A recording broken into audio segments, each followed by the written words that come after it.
ನಮಸ್ತೆ ರೀ, ನನ್ನ ಲಾಗಿಗೆ ವೆಲ್ಕಮ್. ಬನ್ನಿರಿ, ಇವತ್ತು ಬಟಾಣಿಕಾಳು ಗ್ರೇವಿ ಹೆಂಗೆ ಮಾಡೋದು ಅಂತ ನೋಡೋಣ. ಕೊತ್ತಂಬರಿ ಸೊಪ್ಪು, ಆಮೇಲೆ ಕೊಬ್ಬರಿ, ಬೆಳ್ಳುಳ್ಳಿ, ಏಲಕ್ಕಿ, ಲವಂಗ, ಚಕ್ಕೆ ಇಷ್ಟಿದ್ರೆ ಸಾಕು ನೋಡ್ರಿ ಗ್ರೇವಿ ಮಾಡೋಕೆ. ಆಮೇಲೆ ಉಳ್ಳಾಗಡ್ಡಿ, ಟಮಾಟೆ ಹಣ್ಣು, ಕರಿಬೇವು ಇದು ಒಗ್ಗರಣೆಗೆ ಬೇಕು ರೀ. ಆಮೇಲೆ ಬಟಾಣಿಕಾಳು ನಾನು ಕುದಿಸ್ಕೊಂಡು ಇಟ್ಕೊಂಡಿದ್ದೀನಿ. ಆಮೇಲೆ 2 ಆಲೂಗಡ್ಡೆನೂ ಕೂಡ ಕುದಿಸ್ಕೊಂಡು ಇಟ್ಕೊಂಡಿದ್ದೀನಿ.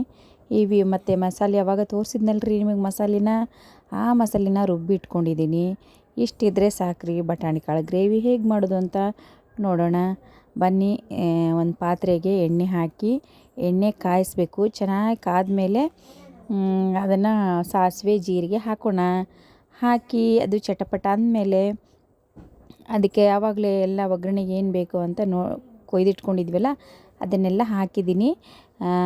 ಈರುಳ್ಳಿ, ಕರಿಬೇವು ಹಾಕಿ ಕುದ್ಸಕ್ಕಿಟ್ಟಿದ್ದೀನಿ ನೋಡ್ರಿ ಎಣ್ಣೆಗೆ ಚೆನ್ನಾಗಿ ಕುದ್ದ ಮೇಲೆ ಅದಕ್ಕೊಂಚೂರು ಟಮಾಟೆ ಹಣ್ಣು ಹಾಕಣ್ರಿ. ಟಮಾಟೆನ ಮೆತ್ತಗಾಗೋವರೆಗೆ ಎಣ್ಣೆಗೆ ಕುದಿಸ್ಬೇಕ್ರಿ ಅದನ್ನು. ಆಮೇಲೆ ರುಚಿಗೆ ತಕ್ಕಷ್ಟು ಎಷ್ಟು ಉಪ್ಪು ನೋಡಿಕೊಂಡು ಉಪ್ಪು ಹಾಕ್ಕೋಬೇಕ್ರಿ. ಚೆನ್ನಾಗಿ ಎಣ್ಣೆಯಲ್ಲಿ ಕುದಿಸ್ಬೇಕು ನೋಡ್ರಿ. ಅದನ್ನು ಎಷ್ಟು ಚೆನ್ನಾಗಿ ಕುದಿಸ್ತೀರಿ ಅಷ್ಟು ಚೆನ್ನಾಗಿ ಗ್ರೇವಿ ರುಚಿಯಾಗಿ ಬರುತ್ತೆ. ಈಗ ಉಪ್ಪು ಹಾಕ್ತಾಯಿದ್ದೀನಿ.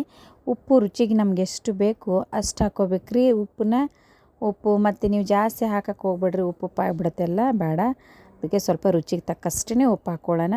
ಅದನ್ನು ಮತ್ತೆ ಚೆನ್ನಾಗಿ ಎಣ್ಣೆಯಲ್ಲಿ ಚೆನ್ನಾಗಿ ಕುದಿಸ್ಬೇಕ್ರಿ. ಅದನ್ನು ಚೆನ್ನಾಗಿ ಕುದಿಸಿದ ಮೇಲೆ ನಾವು ಆವಾಗಲೇ ಆಲೂಗಡ್ಡೆಯನ್ನು ಕುದಿಸಿಟ್ಕೊಂಡಿದ್ವಲ್ಲ ಅದನ್ನು ಹಾಕ್ಬೇಕ್ರಿ. ಈಗ ಅದನ್ನು ಹಾಕಿ ಆಮೇಲೆ ಬಟಾಣಿ ಕಾಳನ್ನು ಕುದಿಸಿಟ್ಕೊಂಡಿದ್ವಲ್ರಿ ಅವು ಕೂಡ ಅದ್ರಾಗ ಎಣ್ಣೆಗೆ ಹಾಕ್ಬೇಕು ನೋಡ್ರಿ. ಒಗ್ಗರಣೆಗನ್ನು ಹಾಕಬೇಕು. ಅದನ್ನು ಹಾಕಿದ ಆಮೇಲೆ ಆವಾಗಲೇ ನಿಮಗೆ ಮಸಾಲೆ ಹೇಳಿದ್ನಲ್ರಿ, ಮಸಾಲೆ ಎಲ್ಲ ರುಬ್ಬಿಟ್ಕೊಂಡು ಇದ್ವಲ್ಲ ಅದನ್ನು ಹಾಕ್ಬೇಕ್ರಿ. ಮಸಾಲೆನೆಲ್ಲ ಹಾಕಿದ ಮೇಲೆ ಆಮೇಲೆ ಖಾರದ ಪುಡಿ, ಇನ್ನು ಎಷ್ಟು ಬೇಕಷ್ಟು ಖಾರ ಹಾಕೋಬೋದು ರೀ. ನಮಗೆ ಎಷ್ಟು ಖಾರ ಇಷ್ಟ ಆಗುತ್ತೆ ಅಷ್ಟೇ. ಆಮೇಲೆ ಅರಿಶಿಣ ಪುಡಿ, ಆಮೇಲೆ ಸ್ವಲ್ಪ ಮಸಾಲೆ ಪುಡಿ ಎಲ್ಲ ಹಾಕ್ಕೊಂಡು ಇದನ್ನು ಮಾಡ್ಬೇಕು ನೋಡ್ರಿ. ಇವಾಗ ಮಸಾಲೆ ರುಬ್ಬಿಟ್ಕೊಂಡಿದ್ವಲ್ಲ ಅದಕ್ಕೊಂಚೂರು ನೀರು ಹಾಕಿ ಅದೇ ನೀರೊಳಗೆ ಅದಕ್ಕೆ ಹಾಕಿಬಿಡ್ಬೇಕ್ರಿ.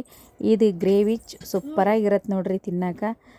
ಇವಾಗ ಹಾಕಿದ್ದೀನಿ. ನಮ್ಗೆ ಎಷ್ಟು ಗ್ರೇವಿ ಬೇಕೋ ಅಷ್ಟೇ ಹಾಕೋಬೇಕ್ರಿ.